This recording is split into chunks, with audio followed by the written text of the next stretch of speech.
The sun rose slow over the barren stretch of land, dragging light across the Carter ranch. Dust clung to the air like smoke from a long-forgotten fire, and silence carried through the prairie. Elias Carter leaned against the post outside his porch, hat tilted low, rifle resting by the door. His cattle were penned, his fences mended, but none of it filled the hollow in his chest. He had sent a letter months ago, paid his fee, signed his name with a heavy hand, and waited. The agency promised a wife, someone to share the silence with.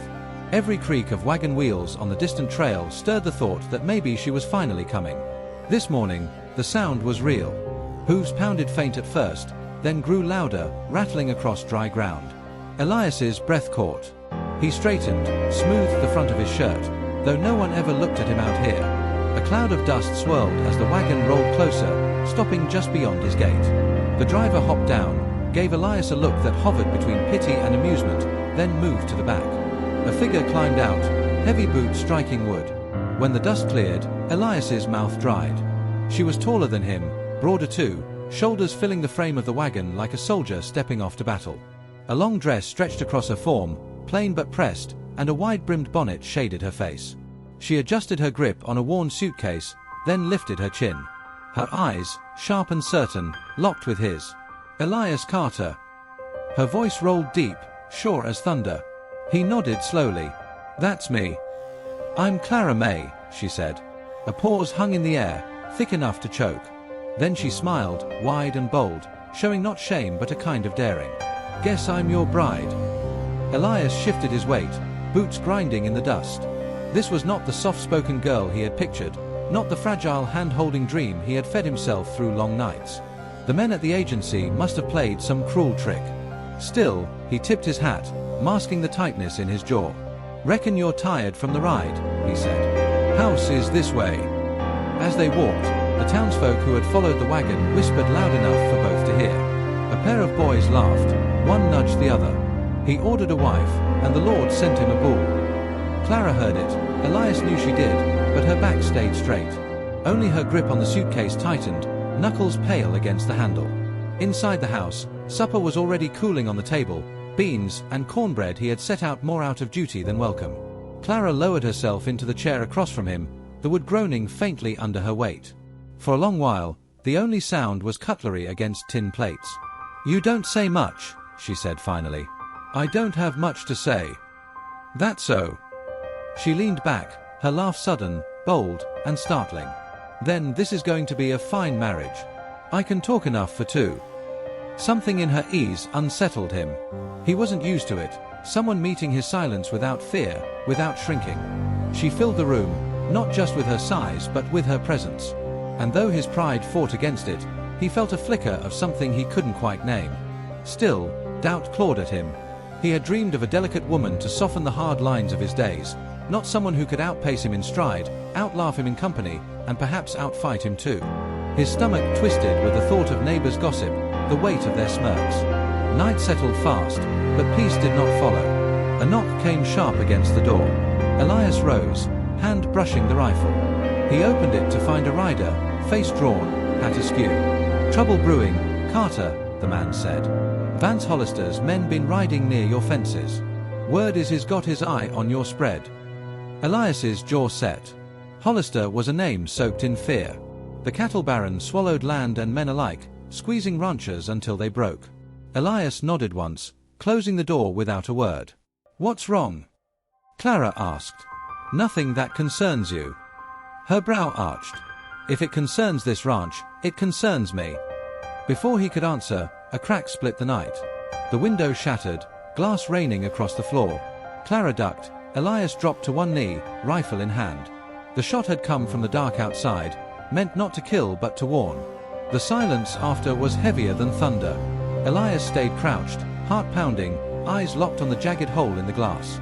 Clara rose slow, brushing shards from her dress, voice steady though her hands trembled. "Looks like your neighbors are real welcoming." He didn't answer. He couldn't. He had lived through ambushes before, had seen men fall with bullets through their chests, but this strike cut deeper. It was a mark on his land, his pride. He thought of sending her back on the next wagon, of ending this arrangement before it tangled him in more trouble. But Clara turned to him, fire in her eyes. "If you're thinking of packing me off, don't bother." I didn't cross half the country to be sent running because some bully cracked a window. If you're too scared to fight for your land, Carter, then I will." Her words hit him harder than the bullet had. He stared at her, caught between fury and reluctant respect. For the first time since she stepped off that wagon, he saw not the size of her frame but the strength of her spirit. Outside, the prairie stretched endless, shadows swallowing the last traces of light. Inside, the rancher who had once lived only for silence now found himself facing a storm he had never planned for. And yet, something in him stirred. Dawn cracked red across the horizon, bleeding over the ranch like a warning.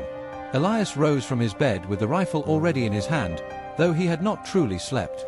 Clara was outside before him, sleeves rolled up, shoulders squared against the chill. She was hauling water to douse the ashes of the barn fire Hollister's men had left smoldering in the night. The sight of her, unflinching in the face of danger, burned something strange into Elias's chest, an ache that was part shame, part admiration. They spoke little that morning. The air was heavy with what neither wanted to admit: the fight was coming.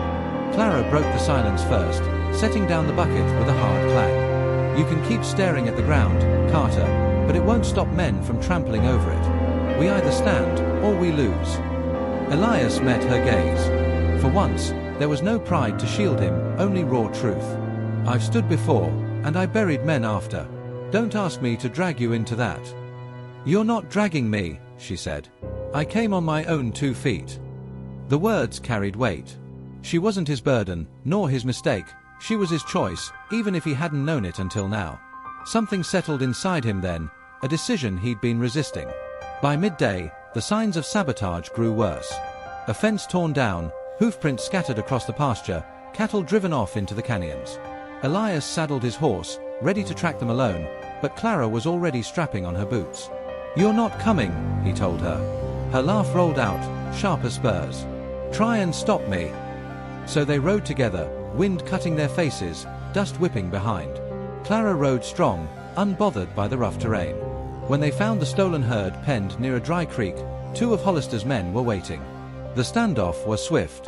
Elias fired first, a shot that dropped one man before the other could raise his gun. The second lunged for Clara, but she swung her canteen with the force of a hammer, knocking him to the dirt. She stood over him, breath ragged, eyes blazing, as Elias bound the man's wrists. When it was done, Elias caught her grin. "You fight like a man." She shook her head. "No, Carter. I fight like me." Her words clung to him as they drove the herd back. For the first time, he began to see not what he had lost in his imagined bride, but what he had gained. That night, the ranch was quiet, but inside the walls, unease lingered. Clara sat by the fire, her hands folded tight in her lap. Elias lowered himself into the chair across from her. "You think less of me for coming here?" she asked suddenly, voice low. He frowned. "Why would I?" "Because men don't want women like me. Too big, too loud, too much. Back east, I was something to laugh at. Out here, maybe I can be useful. But I know I'm not what you expected." Elias stared into the fire, its light flickering across her face. "Truth is, I wanted someone soft. Someone who'd make the world quieter. But maybe quiet isn't what I need." He paused, the admission dragging from him like blood from a wound. "I've been alone so long I forgot what it feels like to be seen. You don't let me hide." Her lips parted, surprise softening her features. For a moment, the distance between them shrank, not in touch but in understanding. Before dawn, riders came. Hollister himself at the front, his men fanned out like wolves circling prey. Dust boiled beneath their hooves, their rifles catching the morning light. Elias and Clara stood on the porch together, weapons ready. "This your last warning, Carter," Hollister called. "Sell the land, or we take it with your blood." Elias's jaw clenched, his finger steady on the trigger.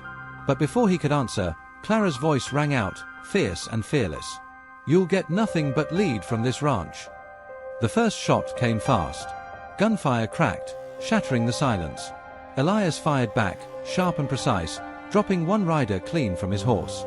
Clara swung the shotgun he'd pressed into her hands, the recoil rocking her but her aim steady. The fight was chaos, shouts, smoke, the metallic scream of bullets tearing past. Elias moved with the calm of a man who'd fought before, but this time he wasn't alone.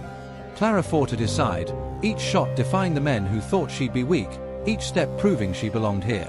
At one moment, when a gun leveled at Elias's chest, Clara shoved him aside, the bullet grazing her arm instead. She did not falter, only gritted her teeth and fired back. By the time the dust settled, bodies lay scattered, and Hollister reeled back on his horse, snarling. He glared at Elias, then at Clara, before jerking his reins and retreating with the few men left standing. Silence fell heavy over the ranch yard, broken only by the ragged sound of breathing. Elias lowered his rifle, hands trembling now that the fight was over. Clara leaned against the porch rail, blood seeping through her sleeve but her eyes fierce. "You all right?" he asked. "I've been worse," she said, voice steady despite the pain. Then she smiled faintly.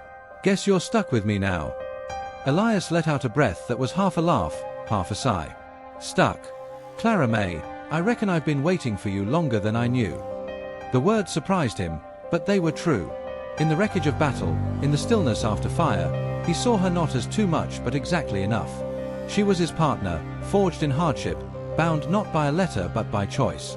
The sun broke fully then, light spilling over the ranch as if the land itself had chosen to endure. Elias looked out at the horizon, then back at the woman beside him, and felt the hollow in his chest fill at last. The narrator's voice might have spoken it plain. The loner had waited for a bride, but what he gained was a partner who could outstand storms and outlaugh fear. And if this story moved you, don't forget to like, subscribe, and share your thoughts in the comments.